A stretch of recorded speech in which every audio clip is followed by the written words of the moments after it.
Our lesson today is titled on Deceptive, Undermining, or Negative Thoughts. Destructive thoughts and emotions undermine the very causes of peace and happiness.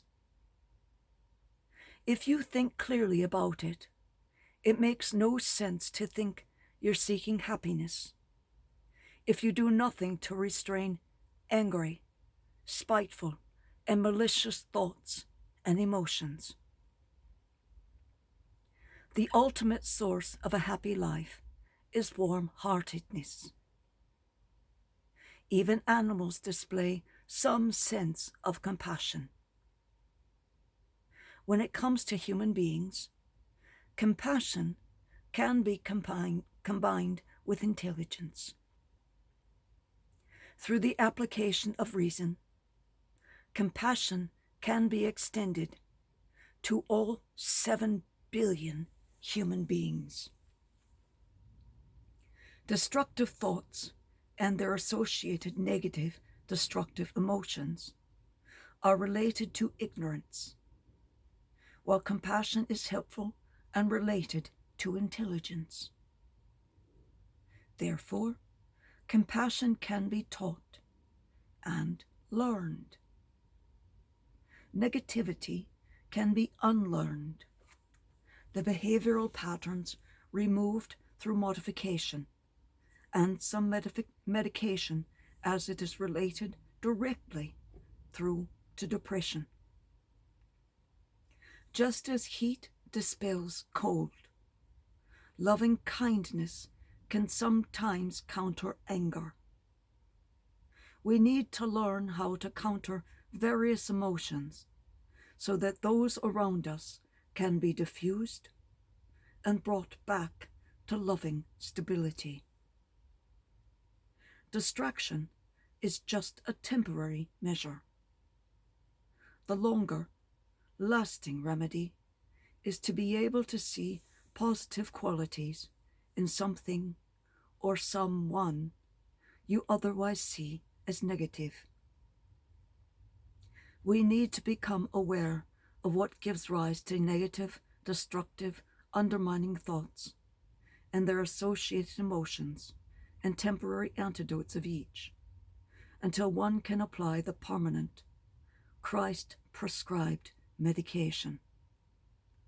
Love applied liberally and at every opportunity, with every breath, to every person encountered, and acceptance of all persons exactly as they are.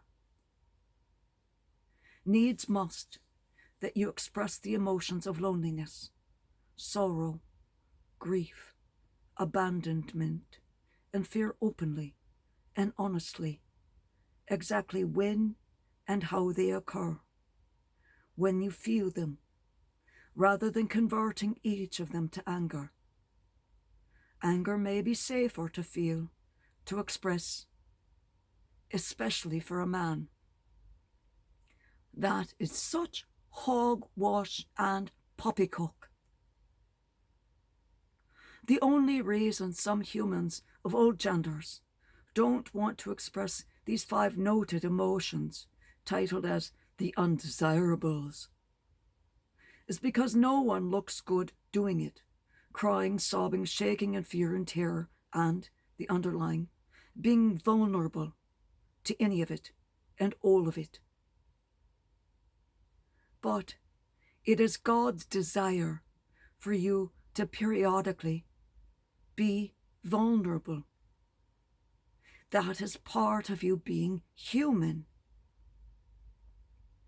Just as it is His intent for you to be strong at times, weak as a newborn creature, wise as an old crone, as stupid as a teen, as happy as a cat in the sun, and as angry as a wet hen.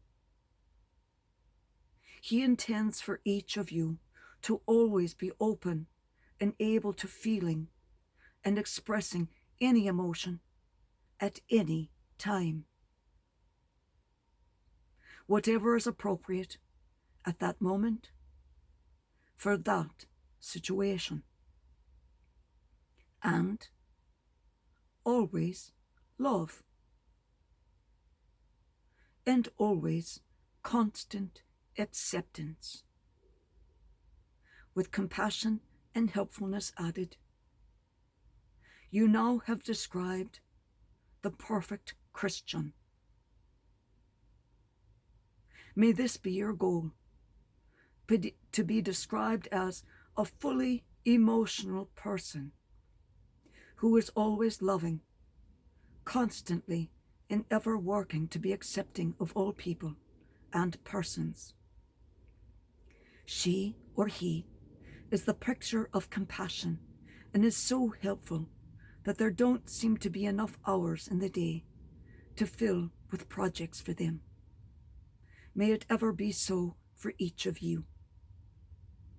And I thank and pray for the Holy One, for the 3 seeds that formed the foundation of this lesson.